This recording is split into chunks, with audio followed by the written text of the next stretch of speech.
வணக்கம். 7 Winstar technology. இப்போ பார்க்குறது வந்து பார்த்திங்கன்னா, நம்ம சர்வீஸ் நம்ம என்ன மாதிரி தப்பு பண்ணுறோம் அப்படின்னு தான் இந்த வீடியோவில் பார்க்க போகிறோம். மீட்டரை வச்சு நம்ம வந்து ஒரு லைனை செக் பண்ணி பார்க்க போகிறோம் அப்படின்னு சொன்னால், ரெட்டு பிளாக் ரோப்பை வந்து பார்த்திங்கன்னா, இந்த ரோப்பை வந்து மாற்றி மாற்றி பண்ணக்கூடாது. இப்போ நம்ம செக் பண்ணி காட்டுறேன் பாருங்கள். இந்த ஒரு இடத்த செக் பண்ணி பார்க்கும்போது ரெட்டு பிளாக்கை நான் வச்சு பார்க்குறேன். ஒரு ரெண்டில் வச்சு பார்த்துட்டு வேல்யூ காட்டுதுன்னு வச்சுக்கலாம். இதே நம்ம நெக்ஸ்ட்டு வந்து மாற்றி வச்சு பார்க்காமல் ரோப்பை சேஞ்ச் பண்ணிட்டே இருப்பாங்க. அது எப்படின்னா, அந்த கையை மாற்றி வச்சு பார்க்காமல் ரோப்பையை வந்து திரும்ப கையிலேருந்து மாற்றி மாற்றி பண்ணுவாங்க. இப்படி மாற்றி மாற்றி பண்ணோம் அப்படின்னு சொன்னால் 2 வயருமே பின்ன வாய்ப்பு இருக்கும், கட்டாக வாய்ப்பு இருக்கும். அப்போ எப்படி செய்யணும்னா, நம்ம ப்ராப்பராக செய்யணும் அப்படின்னு சொன்னால் கரெக்டாக ப்ராப்பராக ரெட்டு பிளாக்கை நம்ம ரைட் சைடில் ரெட்டையும் லெஃப்ட் சைடில் பிளாக் வச்சுட்டு நம்ம செக் பண்ணி பார்க்குறோம். அளவு காட்டுது அப்படின்னா அடுத்து பிளாக் ரெட்டை மாற்றி இப்படி வச்சு பார்க்கணும். புரியுது உங்களுக்கு? இப்படி நம்ம சேஞ்ச் பண்ணுவோம். 2 வச்சு பார்த்துட்டோம், அப்படியே சேஞ்ச் பண்ணி மாற்றி வச்சு பார்க்கணும். அப்படி தான் பார்க்கணும். தவிர நம்ம வந்து அப்படி ரோப்பை 2 கையில் மாற்றி மாற்றி இப்படி பண்ணிட்டேன்னு சொன்னால் ரோப்பானது 2 பின்ன ஆரம்பிச்சிடும். அந்த வயர் கட்டாகவும் வாய்ப்பு இருக்கும். இதனால் வந்து உங்களுக்கு இந்த லைன் எப்படி செக் பண்ண கூட தெரியாமல் குழப்பத்தில் இருப்போம் நம்ம. இது பெரும்பாலும் நிறைய பேர் இப்படி ஃபாலோ பண்ணுறாங்க. அதை பண்ணக்கூடாது. கண்டிப்பாக நீங்கள் பண்ணும்போது ப்ராப்பராக ரெட்டு பிளாக் ப்ராப்பராக வச்சுட்டு செக் பண்ணுறீங்க. ஒரு 2 காட்டுது அப்படின்னு சொன்னால் மாற்றி வச்சு செக் பண்ணி பார்க்கும்போது கையை தான் அப்படி மாற்றி வச்சு பார்க்கணும். ரோப்பை மாற்றி எடுத்தது கையிலேருந்து மாற்றிட்டு கூடாது. இது கான்செப்ட்டு. இப்படி தான் ஃபாலோ பண்ணணும்.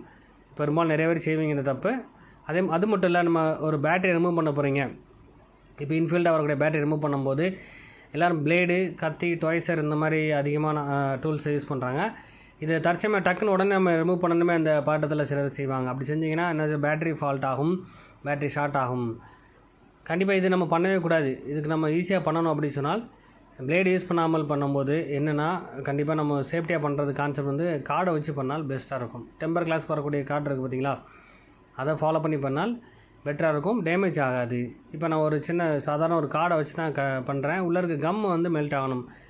இப்போ ஹீட் பண்ணி கூட நம்ம நார்மல் ஹீட் கொடுத்து கூட நம்ம கார்டு கொடுத்திங்கன்னா ஈஸியாக வந்துடும். இந்த மாதிரி ஈஸியாக வந்துடும். ஒன்றும் ப்ராப்ளம் இருக்காது. இதே நம்ம வந்து டாய்ஸரு, பிளேடு வச்சு யூஸ் பண்ணோம், பதமான பொருளை வச்சு யூஸ் பண்ணும்போது என்ன செய்யும், ஸ்டிப்பு கட்டாக வாய்ப்பு இருக்கும். ஜஸ்ட் பேட்டரி மாற்ற வந்திருக்கும், இல்லை காம்போ டச் டிஸ்பிளே கான்செப்டில் ஏதாவது லைன் மாற்ற வந்திருக்கலாம். சின்ன சின்ன ஃபால்ட் ஏதாவது வந்திருக்கலாம். அதுக்கு போய் நம்ம தெரியாமல் ஸ்டிப்பை கட் பண்ணிடக்கூடாது. சார்ஜர் ஸ்டிப் வரும் ப்ளஸ் டிஸ்பிளே ஸ்டிப் வரும். இதை நீங்கள் ப்ராப்பராக செய்யணும். இது பெரும்பாலும் தவறு செய்வீங்க. அது செய்யக்கூடாது. இந்த கான்செப்டை யூஸ் பண்ணக்கூடாது. கார்டை யூஸ் பண்ணணும். இப்போ நம்ம பெரும்பாலும் J2, J5 இந்த மாதிரி மாடல் என்ன பண்ணுவாங்கன்னா, எல்லோரும் ஃப்ரண்ட்டில் கழட்டிட்டு இருப்பாங்க. ஃப்ரண்ட்டில் வந்து காம்போ பிரிச்சுட்டு தான் பெரும்பாலும் அந்த போர்டை கழட்டிகிட்டு இருப்பாங்க. அதான் எப்படி பண்ணணும் அவசியம் இருக்காது. இந்த மாடல் பொறுத்தவரை ஃபுல் லாக்கு தான். அப்போ ஒரு மாடல் எடுத்தால் எப்படி லாக் இருக்குன்னு கண்டிப்பாக தெரிஞ்சிருக்கணும்.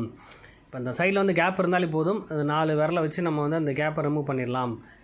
இந்த மாதிரி லாக் இருக்கும். இந்த லாக்கை ஃபுல்லாக எடுத்துட்டோம்னாலே போர்டை ரிமூவ் பண்ணலாம். அப்போ இது பெரும்பாலும் தெரியாமல் நிறைய பேர் பண்ணுறாங்க, தப்பு பண்ணுறாங்க. இது பண்ணக்கூடாது. இந்த மாதிரி ப்ராப்பராக வந்து எந்த இடத்துல லாக் இருக்குது, ஸ்டிப் எங்கே இருக்குதுன்னு சொல்லி முறைப்படி தெரிஞ்சிட்டிங்கன்னா ஈஸியாக நீங்கள் ஓப்பன் பண்ணலாம். எல்லா அனுபவம் தான். நீங்கள் ப்ராப்பராக ஈஸியாக தான் வந்துடும். அப்போ பண்ணும்போது டேமேஜ் இல்லாமல் எடுக்க தெரியணும். அப்போ ஃபுல்லாக வந்து லாக் இருக்கும். அந்த லாக்கம், அதாவது நம்ம ஃபுல் லாக் இருக்கிறது ப்ராப்பராக எங்கே சைடில் கேப் இருக்கோ அதை ஃபாலோ பண்ண. ஸ்க்ரூ எங்கே இருக்குன்னு தெரியணும். சில மாடல் பேக் சைடில் ஸ்க்ரூ இருக்குது அப்படின்னு சொன்னால் கண்டிப்பாக ஃப்ரண்ட்லேருந்து நம்ம கழட்ட வாய்ப்பு இருக்கும். சில ஸ்க்ரூவே இருக்காது. டிஸ்பிளே டச்சு கழட்டி தான் பிரித்து தான் நம்ம வந்து ரிமூவ் பண்ண வேண்டியிருக்கும். இந்த லாக் எடுத்துகிட்டு இது அழகாக எடுத்துலாம். இந்த மாதிரி தான் நம்ம ரிமூவ் பண்ணோம். இது நிறைய பேர் தப்பு பண்ணிகிட்டு இருக்கான். டிஸ்பிளே கழட்டிட்டு இருக்கான். டிஸ்பிளே கழட்டாமலே நம்ம வந்து பிரிச்சிடலாம். இது மாதிரி ஒவ்வொருத்தருமே வந்து தப்பு பண்ணிடுறீங்க. அதை பண்ணக்கூடாதுன்றது கான்செப்ட். இது மாதிரி நிறைய விஷயங்கள் இருக்குது. நீங்கள் ஒவ்வொருத்தருமே அந்த கான்செப்டை சொல்லுங்கள். உங்களுக்கு எந்த மாதிரி விஷயங்கள் நீங்கள் பார்த்துருக்கீங்க, தப்பு பண்ணியிருக்கீங்களோ அந்த விஷயத்த கமெண்ட் பாக்ஸில் கமெண்ட் கொடுங்க. இதில் பாருங்கள், இப்போ சால்ட்ரிங் வச்சு நம்ம லெட்டு ஒட்ட வச்சு பாருங்கள். லெட்டு யூஸ் பண்ண போகிறோம். சால்ட்ரிங் லெட்டு பெரும்பாலும் வந்து இப்போ குவாலிட்டியான லெட்டு பெரும்பாலும் கிடைக்கிறது கிடையாது. அது சில லெட்டு வந்து நம்ம செக் பண்ணவும் தெரியும். லெட்டு எந்த அளவுக்கு இருக்குதுன்னு சொல்லி தெரிஞ்சுக்கணும். சால்ட்ரிங் லேட்டை வந்து நான் யூஸ் பண்ணி காட்டுறேன் பாருங்கள். சில இந்த சால்ட்ரிங் வந்து பார்த்திங்கன்னா கருப்படிச்சிட்டே இருக்கும். அது சரியாக ஒட்டாது. எல்லோரும் வந்து அவங்க மேலே தப்புன்னு சொல்லிட்டு சரியாக ஒட்ட தெரில, சால்ட்ரிங் பண்ண தெரியல நினச்சிட்டே இருக்காங்க. பெரும்பாலும் அந்த லெட்டு பேஸ்ட்டு ப்ராப்பராக இல்லை அப்படின்னு சொன்னால் கண்டிப்பாக ப்ராப்பராக ஒர்க் ஆகாது. கருப்படிக்கும், சரியாக பிடிக்காது. லெட்டு சரியாக ஒட்டாமல் இருக்கும். அது காரணம் வந்து சால்ட்ரிங் லெட்டு இருக்கான்னு செக் பண்ணுங்கள். ப்ராப்பராக இருக்கான்னு செக் பண்ணி பாருங்கள். லெட்டில் வந்து பார்த்திங்கன்னா இப்போ ரோலாக வரக்கூடிய பாக்கெட்டில் ரோல் வரும். இந்த ரோல் பாக்கெட்டில் வரக்கூடிய கான்செப்டும் ரோலாக வரக்கூடிய இது லெட்டும் பார்த்திங்கன்னா நிறைய ஃபால்ட் இருக்குது. இதில் பாருங்கள், அப்ளை பண்ணோன்னு பாருங்கள், கருப்பு கலர் இந்த பேஸ்ட் மாதிரி வருது பார்த்திங்களா. அப்படி வந்துட்டாலே கண்டிப்பாக அது ப்ராப்பராக ஒட்டாது. இப்போ நான் அதை வந்து நார்மலாக வரக்கூடிய அதாவது இந்த க்ரீன் கலர் ரோல் இருந்துச்சு பார்த்திங்களா, அதில் வச்சு நான் பண்ணி காமிச்சிட்ருக்கேன். இது குவாலிட்டி இல்லாத லெட்டு. லெட்னால் வந்து சரியாக ஒட்ட வைக்க முடியாது சார். சரியாக ஒட்டவும் செய்யாது. ஸ்பேர்ஸோ ஜம்பர் லைன் அடிக்கணும்னு வச்சுக்கலாம், ப்ராப்பராக ஒட்டாது, கருப்படிச்சிரும் சால்ட்ரிங். அதை திரும்ப நம்ம வந்து அந்த கருப்படிச்சதை வந்து கிளியர் பண்ணணும். அப்போ கிளியர் பண்ணால் நம்ம லெட்டு ப்ராப்பராக இருந்துச்சுன்னா அதிகபட்சம் வந்து சால்ட்ரிங் ப்ராப்பராக யூஸ் பண்ணலான்னு சொல்ல வரேன். இப்போ இதே விஷயம் வந்து பார்த்திங்கன்னா நம்மளுக்கு குவாலிட்டியான லெட்டை வச்சு நான் செஞ்சு காட்டுறேன் உங்களுக்கு. இப்போ க்ரீன் கலரில் கான்செப்ட் வச்சு நான் பண்ணுறேன். நான் அந்த ரோலை வச்சு இது எலக்ட்ரானிக்ஸ் கடையில் கிடைக்கும். அதாவது நம்ம கான்செப்ட் வந்து எலக்ட்ரானிக்ஸ் கடையில் கிடைக்கும். இது வந்து மொபைல் ஹோல்சேல் கடையில் கிடைக்கக்கூடிய லெட்டு வந்து பெரும்பாலும் குவாலிட்டி இல்லாமல் நிறைய யூஸ் பண்ணுறாங்க. இப்போ ரெட் கலர் இருக்குது பார்த்திங்களா, அந்த ரோல் வந்து பார்த்திங்கன்னா குவாலிட்டியான லெட்டு. இதில் பாருங்கள், அந்த லெட்டு வந்து எடுக்கும்போது கருப்பு டஸ்ட்டு நிறைய அடிச்சிச்சு பாருங்கள். நார்மலாக தான் இருக்கும் இது. இந்த லெட்டு வந்து பார்த்திங்கன்னா ப்ராப்பராக ஒட்டி பார்த்ததுக்கப்புறம் தான் யூஸ் பண்ணி பார்க்கணும். இதை நீங்கள் சீல்டில் வச்சு பார்க்கும்போது அந்த பேஸ்ட் வந்து உருகாமல் இருக்கும், அந்த பேஸ்ட் வந்து கருப்படிக்காமல் இருக்கும். அதை ஃபாலோ பண்ணிக்கோங்க. ஜஸ்ட் மறுபடியும் நான் வந்து ப்ராப்பராக செக் பண்ணி காமிக்கிறேன் பாருங்கள். இப்போ சால்டிங் லெட்டு யூஸ் பண்ணும்போது பெரும்பாலும் இந்த தப்பு நிறைய பேர் பண்ணுறீங்க. அப்போ லெட்டு ஃபஸ்ட்டு குவாலிட்டியாக இருக்கா, பேஸ்ட் நல்லா இருக்கான்னு செக் பண்ணிக்கணும். அதேமாரி சால்டிங் லெட் வந்து கருப்படிக்க விடாமல் நீங்கள் வந்து பிளேடை வச்சோ சுரண்டி நீங்கள் ஃபாலோ பண்ணணும். இதே விஷயம் வந்து பார்த்திங்கன்னா அந்த குவாலிட்டியான லெட்டுன்ற விஷயம் எப்படி கிடைக்குதுன்னு சொல்லி பார்ப்போம். அது லெட்டுன்றது வந்து பேக்கெட்டில் வரக்கூடிய லெட்டு வந்து இப்போ கிடைக்குது. இந்த ரெட் கலர் ரோல் இருக்குது பார்த்திங்கன்னா, அந்த பேக்கெட்லேயே வந்து விஜய் கோல்டுன்னு சொல்லி இருக்குது சார். இது எலக்ட்ரானிக்ஸ் கடையில் கண்டிப்பாக கிடைக்கும். ரேட்டு கம்மி தான், 15 ரூபா 20 ரூபா அந்த ரேஞ்ச் தான் இருக்கும் இந்த லெட்டு. இந்த லெட்டை வச்சு நான் காட்டுறேன் பாருங்கள் எந்தளவுக்கு குவாலிட்டியாக இருக்குன்னு பாருங்கள். எல்லோரும் சொல்லுவாங்க அதிகமான ரேட் இருந்தால் குவாலிட்டி இருக்குன்னு நினச்சிட்ருக்கீங்க. கண்டிப்பாக ரேட்டு கம்மியாக இருந்தாலும் குவாலிட்டி இருக்குது, நிறைய பிராண்ட் இருக்குது. அதை நீங்கள் தெளிவாக பார்த்து வாங்கணும், செக் பண்ண தெரியும். அதுக்காக அந்த கான்செப்ட் சொல்கிறேன். இந்த பாருங்கள், இதில் எந்த கருப்பு அடிக்கல பார்த்திங்களா, பேஸ்ட். அந்த லெட்டு ஆல்ரெடி வந்து பேஸ்ட் லெட்டு கான்செப்ட் தான் இருக்குது இதில். அந்த லெட்டும் பேஸ்ட்டும் பாருங்கள் ப்ராப்பராக இருக்கும். அந்த கருப்படிக்கிற தன்மை இருக்காது இந்த லெட்டில், எல்லாம் குவாலிட்டியாக இருக்கும். இதே மாதிரி நீங்கள் ஒவ்வொருத்தருமே ப்ராக்டிக்கலாக செஞ்சு பார்த்துட்டு அது ஒர்க்கிங் பண்ணுறதுக்கு முன்னாடி, ஜம்பர் பண்ணுறதுக்கு முன்னாடி, சால்டிங் யூஸ் பண்ணுறதுக்கு முன்னாடி லெட்டு நல்லா இருக்கான்னு செக் பண்ணிக்கோங்க. சரியாக விட்டுதான்னு பாருங்கள். அதேமாதிரி சால்டிங் சரியாக பிடிக்கணும் சார், கருப்படிக்க விடக்கூடாது. இப்போ நம்ம அதே மாதிரி குவாலிட்டியான லெட் வச்சு நான் ஃபாலோ பண்ணி காமிச்சிருக்கேன். அதேமாதிரி இந்த சால்டிங் வந்து அடிக்கடி கருப்படிக்க வாய்ப்பு இருக்கும், ரொம்ப நேரம் ஹீட் பண்ணிக்கிட்டே இருந்தோம்னா. அதேமாதிரி அதிகமாக யூஸ் பண்ணிகிட்டு இருக்கணும். இதே வந்து க்ரீன் கலரில் அந்த கான்செப்ட் ரோல் இருந்துச்சு பார்த்திங்கன்னா, குவாலிட்டி கம்மியான லெட்டு வந்து எடுத்து பார்க்குறேன் பாருங்கள். இதில் அதே மாதிரி கருப்படிக்க ஆரம்பிச்சு நல்லா பாருங்கள், உங்களுக்கு தெரியும். இது இப்படி கருப்பு அடிக்க என்னாகும், சால்டிங் சரியாக ஒட்டாமல் போயிடும். பார்க்க லெட்டு நல்லா இருக்க மாதிரி தெரியும் உங்களுக்கு, ஆனால் வந்து சரியாக பிடிக்காது. ஒட்டி பார்த்தா தான் தெரியும். சால்டிங் ஸ்பேர் ஆஃப் ஜம்பர் பண்ணி பார்த்தா தான் தெரியும் உங்களுக்கு இது ரொம்ப கருப்படிச்சிருக்கு. இந்த மாதிரி இருக்கக்கூடாது. அப்போ இது மாதிரி நீங்கள் ஒவ்வொருத்தருமே தப்பு பண்ணிகிட்டு இருப்பீங்க. சால்டிங் மேலே, அதாவது லெட்டு மேலே ப்ராப்ளத்தை வச்சு சால்டிங்கை நம்ம குறை சொல்லிகிட்டு இருப்போம். இல்லை நம்ம தப்பு பண்ணிகிட்டு இருக்கோம்னு நினச்சிருக்கோம், சரியாக சால்டிங் பண்ணல நினச்சிட்ருப்போம். கண்டிப்பாக அது கிடையாது. சால்டிங் லெட் எந்த அளவுக்கு பார்க்கணும். அதேமாதிரி பிளேடை வச்சு எல்லா சைடுமே சுரண்டி விட்டிங்கன்னா அந்த லெட்டு சரியாக ஒட்ட ஆரம்பிச்சிடும். கருப்படிக்க விடக்கூடாது. ரெகுலராக சால்டிங் யூஸ் பண்ணணும்.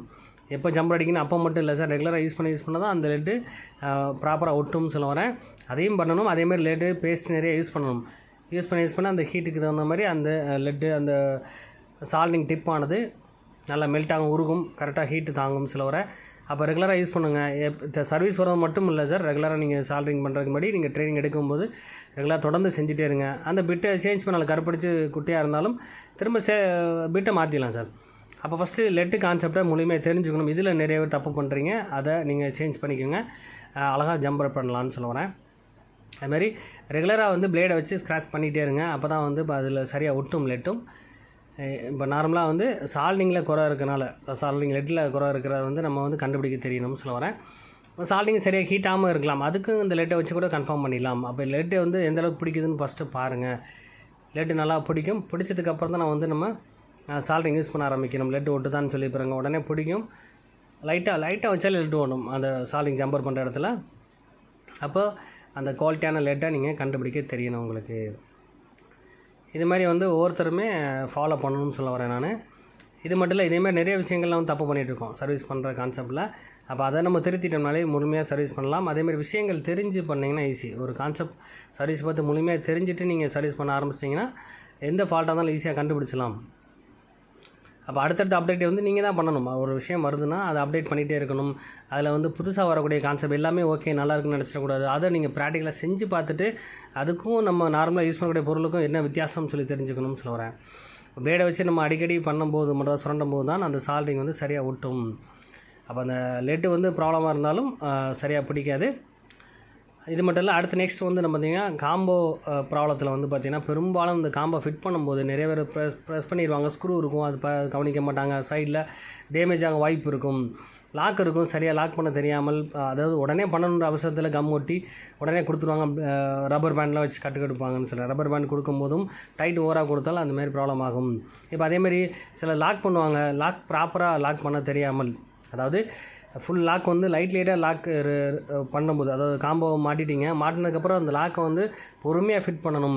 நிறைய பேர் அந்த பொறுமைன்ற கான்செப்ட் இல்லாமல் உடனே ஒரே அமுக்கணும்னு என்ன ஆகும்னா ப்ரெஷர் கொடுக்கும்போது கண்டிப்பாக அந்த காம்போவானது உடைய வாய்ப்பு அதிகமாக இருக்குது. இப்போ அவசரப்பட்டு ஸ்க்ரூஸ் இருக்கா சரியாக லாக் பண்ணியிருக்கோமா அதெல்லாம் ஃபாலோ பண்ணாமல் உடனே முடிச்சணும் கான்செப்டில் வந்து ப்ரெஷர் கொடுக்கும்போது உடைய வாய்ப்பு அதிகம். அப்போ இது தப்பு நிறைய பேர் பண்ணிகிட்ருக்காங்க. அதேமாதிரி ப்ராப்பராக நான் யூஸ் பண்ணுறது நூலை வச்சு கட்டி ஃபுல்லாக கொடுத்துருவேன். அதேமாதிரி ஃபுல் டைட், ரொம்ப டைட் கொடுத்துடக்கூடாது. ரொம்ப டைட் கொடுத்தாலும் டேமேஜ் ஆகும். கம் அதிகமாக ரொம்ப கம்மும் கொடுக்கக்கூடாது, போர்டில் ஷார்ட் ஆக ஆரம்பிக்கும். அதேமாதிரி பாருங்கள், இதில் வரக்கூடிய டிஸ்பிளே லைன் இருக்கும். ஒவ்வொரு மாடலுக்கும் லைட்டிங் லைன் மாறுபடும், குவாலிட்டி டிஸ்பிளே வித்தியாசப்படும். அப்போ டிஸ்பிளே ப்ராப்பராக செக் பண்ணி பார்த்துட்டு தான் ஃபிட் பண்ணணும். அப்புறம் தான் ஸ்டிக்கர்ஸோ கம்மோ ஒட்ட ஆரம்பிக்கணும். பெரும்பாலும் அது செய்கிற கிடையாது. எல்லாருமே எடுத்தோடனே காம்போ ஜஸ்ட் ஒர்க் ஆகிடுச்சுன்னா உடனே மாட்டிடுவாங்க. இது லைட்டிங் லைன் ப்ராப்ளம் வரும். லைட்டிங் லைன் வித்தியாசப்படும் செய்யுது, அதில் வோல்ட் வித்தியாசப்படும், அதனால் ஹீட் ஆகும். பாருங்கள், இந்த சர்க்யூட்டில் லைட்டிங் லைன் இருக்குது பார்த்திங்களா, அதில் வந்து பார்த்திங்கன்னா வித்தியாசங்கள் நிறையா இருக்குது. ஒரிஜினலுக்கும் டூப்ளிகேட் நிறைய வித்தியாசம் இருக்குது. அதை நீங்கள் ஃபாலோ பண்ணி கண்டுபிடிக்க தெரியணும். அப்போ பழைய மாடல் லைட்டிங் லைட் எப்படி இருக்குது, புது மாடல் எப்படின்னு தெரிஞ்சுக்கணும். ஜஸ்ட் நான் வந்து செஞ்சு காட்டுறேன், அவ்வளோதான். நீங்கள் வந்து புது டிஸ்பிளே பிரித்து பார்க்கணும் அவசியம் இல்லை. எப்படி நீங்கள் புது டிஸ்பிளே பிரிக்கணும் அவசியம் இல்லை. நார்மல் இந்த குவாலிட்டி கான்செப்ட், இந்த லைட்டிங் லைன் மாறும்போது லைட்டிங் வந்து பிரைட்னஸ் என்ன தான் வச்சாலும் டிம்மாக தெரியும். அப்போ அது சர்க்யூட் கொஞ்சம் மாறி இருக்கும், அதனால கூட ப்ராப்ளம் ஆக வாய்ப்பு இருக்கும். அதுமாதிரி ஸ்டிப்பு வந்து அடிக்கடி நம்ம எடுத்து மாட்டி ரொம்ப டைட் பண்ணும்போது, காம்போ ஃபிட் பண்ணி கம் வச்சு ஓட்டும் போது ரொம்ப டைட் பண்ணால் கூட பின்னாடி இந்த மாதிரி வந்து சீல்டு ஸ்பேர்ஸ் ஏதாவது கொடுத்துருப்பாங்க. ட்ராக் லைன் போயிட்டுருக்கும், சின்ன கண்ணாடி மாதிரி ஐசியெல்லாம் இருக்கும் அதில். அதை தெரியாமல் நிறைய பேர் பேலன்ஸ் பண்ணும்போது அந்த இது கிராக் ஆக வாய்ப்பு இருக்கும், உடைய வாய்ப்பு இருக்கும். கண்டிப்பாக டிஸ்பிளே சுத்தமாக வேலை செய்யாமல் போயிடும், ஒயிட்டாக வந்துடும், கலர்களாக தெரிய ஆரம்பிச்சிடும். பார்த்துருப்பீங்க, இது நம்ம மேலே தப்பு தான். நம்ம வந்து ஃபஸ்ட்டு வந்து அதேமாதிரி ஸ்பேர்ஸ் இருக்கும், இந்த ஸ்பேர்ஸை வந்து நம்ம முழுமையாக ஸ்டிக்கர்ஸ் ஒட்டாமல் அதுக்கு மேலே, அதாவது சீல்டு பிளேட்டு சில காம்போவில் வந்து பார்த்திங்கன்னா சீல்டு தகராறு இருக்கும், அந்த பிளேட்டு அது மேலே படும்போது ஷார்ட் ஆக வாய்ப்பு இருக்கும். அது மேலே ஸ்டிக்கர்ஸ்லாம் ஒட்டணும். இதனால் கூட லைட்டிங் சில எரிஞ்சிக்கிட்டே இருக்கும், ஹீட் ஆகும். இந்த மாதிரி ஒவ்வொன்றும் வித்தியாசப்படுது. அதை தெளிவாக தெரிஞ்சுக்கிட்டு பண்ணணும். இதை பெரும்பாலும் பார்க்குறே கிடையாது சார். காம்போ வந்து ஒட்டினாலே போதும், எடுத்துருச்சு அப்படின்ற மைண்டில் இருக்காங்க. வெளியில் பார்க்கும்போது நல்லாயிருக்கும், உள்ளே ஃபிட் பண்ணதுக்கப்புறம் தான் அந்த ரியாக்ஷன் தெரியும். அதை முழுமையாக தெரிஞ்சுட்டு நம்ம சர்வீஸ் பண்ண ஆரம்பிக்கணும். இது மாதிரி நிறைய தப்பு பண்ணிட்டுருக்கீங்க, இந்த தப்பு பண்ணாமல் பண்ணுங்கள். இந்த வீடியோ பிடிச்சா லைக் பண்ணுங்கள்.